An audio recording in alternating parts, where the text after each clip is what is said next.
Hello everyone, my name is Cheryl and I am an orientation and mobility specialist with Guide Dogs Singapore. So this is going to be the first podcast in our series about the COVID-19 situation.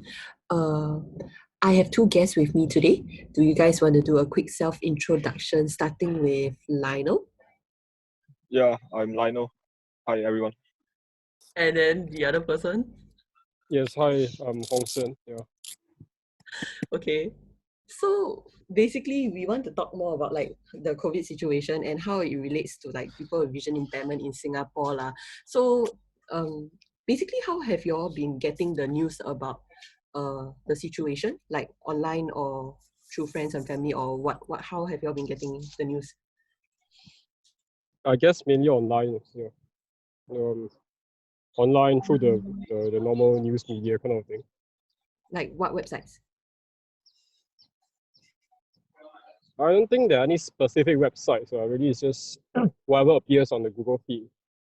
Can be Straits Times, Channel News Asia, whatever. Just those very local news media. So it's like you open a new tab on your phone, then like Google lists out like the new articles that might be of interest to you. That page lah. Or the Google News app, that kind of thing. Whatever appears. Okay, Lionel. I think for myself mostly is Facebook lor. Like because I got follow the Straits Times and the newspaper stuff.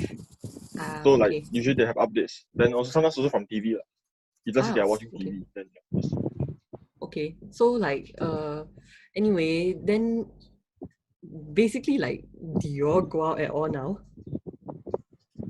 I wish I could actually.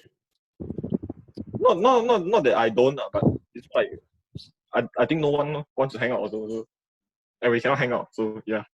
Like what about running errands? Sometimes, yeah. Follow me, my family to go and buy stuff or what. That's about it. Okay, Hong Sen. No, I don't really go out anymore. To what, Claire? I mean, yeah. Basically, I follow the guidelines quite strictly, somehow or other. Whether is it voluntary or whatever. I only go out. I don't go out for non-essential use. I only go out for physical exercises, which I'll call as count as walking Claire. So yeah. So you have a standardized route where you like walk Claire. Like how long is your route? Like how long do you take? Half an hour or so, depending. Yeah. Oh, okay. I realized at this point in time we failed to mention who Claire is for people who don't know. So, Hong Sen, do you want to introduce Claire? Okay, I got her to introduce herself. How would Claire say hi? She's a bit shy today, but yeah, basically she's my guide dog, Okay, that's good. Okay, have you all collected your free masks and hand sanitizers? Like how do you all did it? Yeah. How do you all do it? My family collected it all actually. Yeah. So same lah. Okay lah. Okay. So one thing I wanted to discuss with the two of you, right, is that recently, like because of the situation, everyone has to stay like social distancing, everyone has to stay like 1 meter apart, right? So some clients tell me that when they go out now, right, people are more wary about offering sighted guide help, especially when they need to go out and run errands and they're not familiar with the area because of all the new barricades and things like that. What do you all think about this?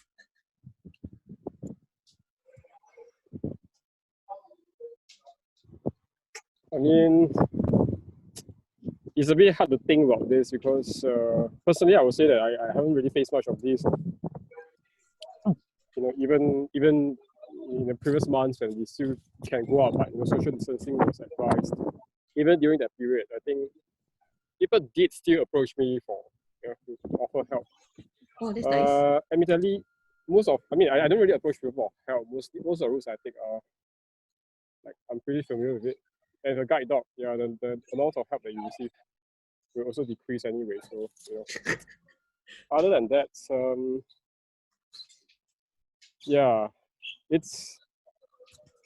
I guess it's a dilemma, right? I mean, social distancing applies to all. So I mean, again, if you take the proper measures, wear mask, sanitize your hand after you have helped a blind person or something. You know, who knows?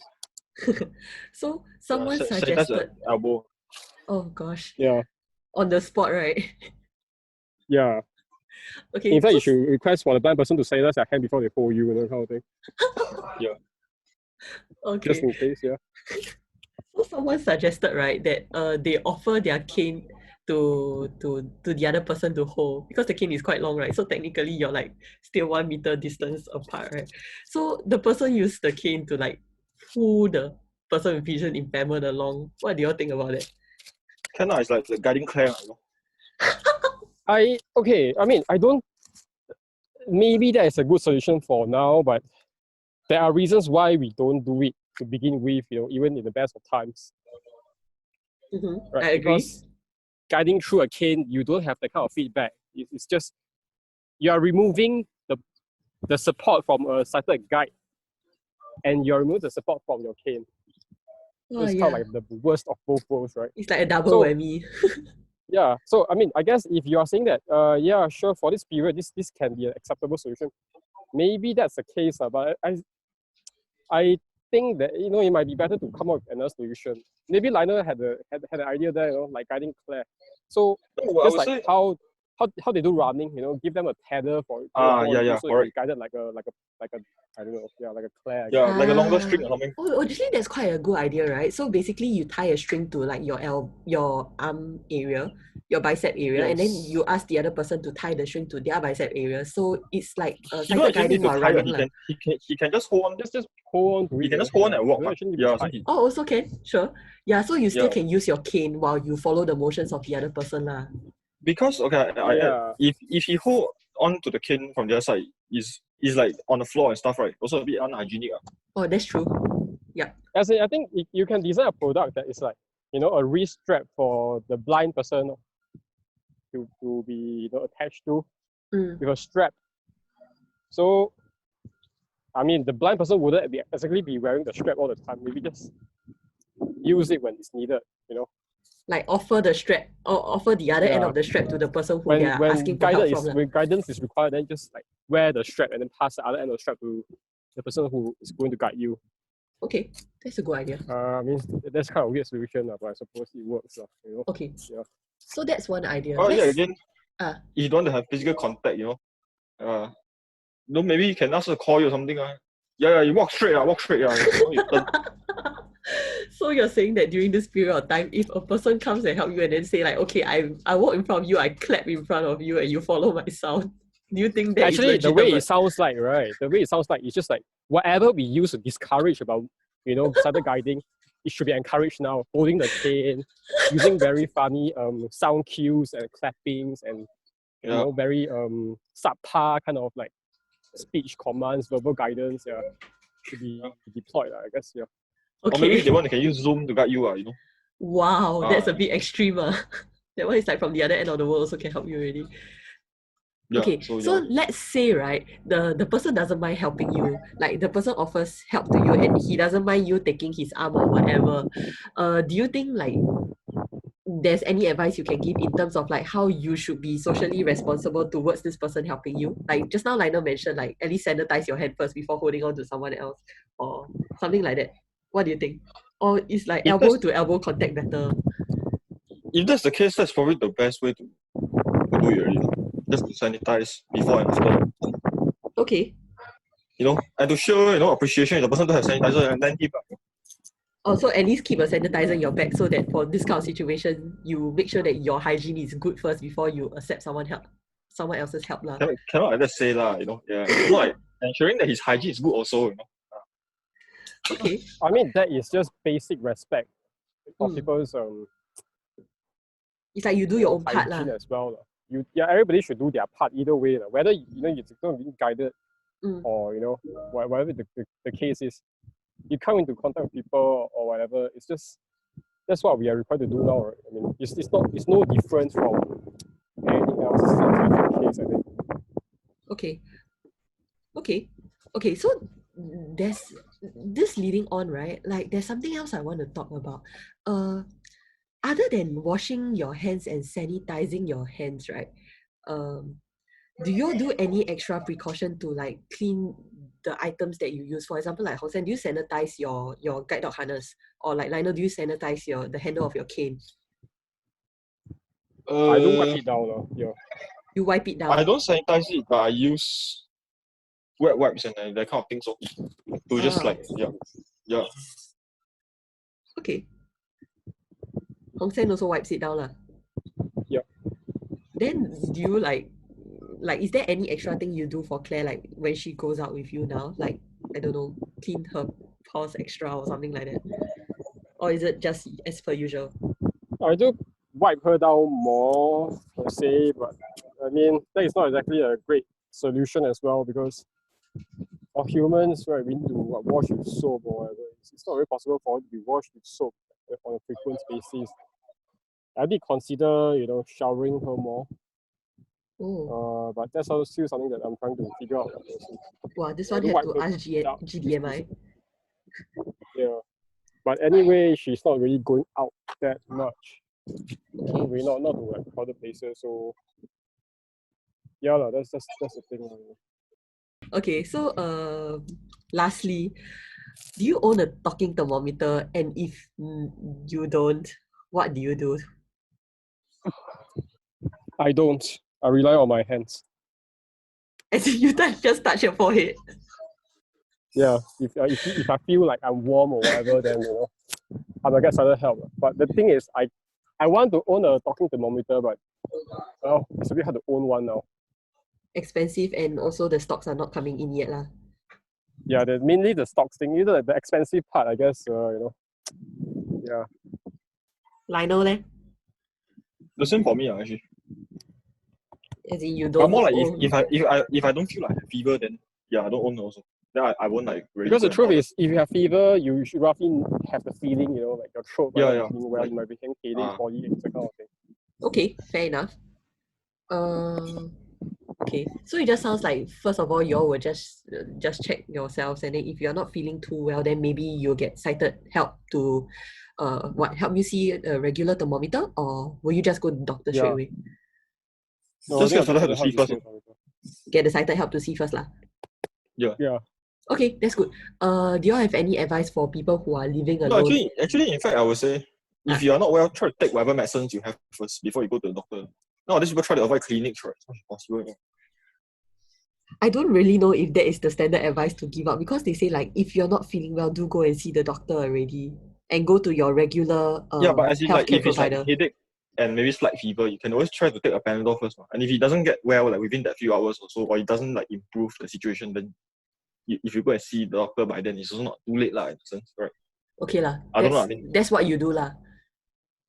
That's what I would think would be good lah, or better. Okay. Maybe, but yeah, I also don't know. So let's say I live alone, right? And I don't own a talking thermometer. What should I do? Buy one. If I cannot buy one? Buy online. If I cannot, it's just not here. It's like taking 1 month to ship. What do I do? Go to your neighbor's house and ask him to lend you his thermometer and ask him how you see it. Lend them their thermometer.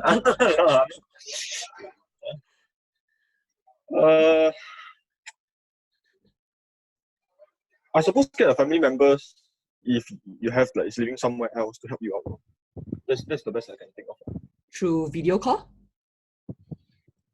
I mean, if you don't have a thermometer, video call also no use. Your phone cannot take temperature. Hong Sen? I would say if you're really in a situation like that, it might be worth it to just get a normal thermometer and get started help somehow. Be it through video calling family members, using one of the services like Be My Eyes. Maybe if you're lucky, you can use like those like I don't know, Seeing AI or whatever other applications. I thought the display is really small. The display is usually not the issue. It's usually the user problem. The user like you cannot usually focus on the display itself. So that's the issue. So I guess because there are thermometers with large screens, those products are still available right now. Because even other people likes that kind of thing. And it really depends on how blind you are, Like if you can't see. Okay. Like, are you totally blind or partially blind? Because my understanding is that sometimes the thermometers, when you have fever, you'll flash red. When you are, it's a normal temperature, you'll just be a solid green color kind of thing for the background. So obviously that's not like available. That's not a feature of every single thermometers out there, but well, yeah, like I said, if you're in such a solution, then such a situation rather, you should look for thermometers with such a function. Also, your own needs are really. Yeah. I mean, of course, there's also the, if he's really worried and there's no one that can really help, go straight to the doctor and see how they can help. Yeah. Okay, so in summary, it sounds like for any person with vision impairment who lives alone and is listening to this, what they should do first is go to like their local Guardian or Watsons or whatever pharmacies that's nearby. Go and check for what thermometers are available. If they have low vision, get something that probably have larger print or like come with like flashing colors. If not, they can just get a regular thermometer and maybe get friends or family to help them through video call, or they can try using apps like Seeing AI or Be My Eyes to help them see the temperature on the thermometer lah. But worst come to worst, let's say they are really not feeling well and they don't own a thermometer, they should just go to the doctor straight away. Yeah. Yeah, that sounds like the best option. So. Okay, anything else you all want to add about this COVID situation? The way I see it is that this is a situation that I'm not sure, like it does affect blind people, but it's one of those situations where it affects everybody as well. So that's why I'm quite thankful like that we can sort of like just have these kind of casual discussions online to like innovate new things or like think of new ways that we can sort of power through these problems lah. Because there's no one standard way that we can rely on now. Really, we just all need to just brainstorm a bit lor. Yeah, so I mean everybody are facing issues and everything. So it's just find the solutions we can. Okay. Through technology, through friends or Yeah. Okay, that's good. Anyway, we'll probably end the session here. Sure. Thank you, the two of you, for joining me on this discussion. I'm gonna end the recording here. You all want to say bye? Bye. Yeah, bye. Wow. Yeah, bye. Like bye. Thank you for joining in on the podcast. If you have any comments or any tips that you can share with us to help us spread around the VI community, just leave it in the comments section down below. And we appreciate any tips or advice that you can add on to this discussion. Stay tuned for more content coming up next week or the week after. Yeah! We hope that you are well. Take care, and SG United, we'll get through this together. Subscribe. Thank you. I realized at this point in time we failed to mention who Claire is for people who don't know. So, Hong Sen, do you want to introduce Claire? Okay, I got her to introduce herself. How would Claire say hi? She's a bit shy today, but yeah, basically she's my guide dog, Okay, that's good.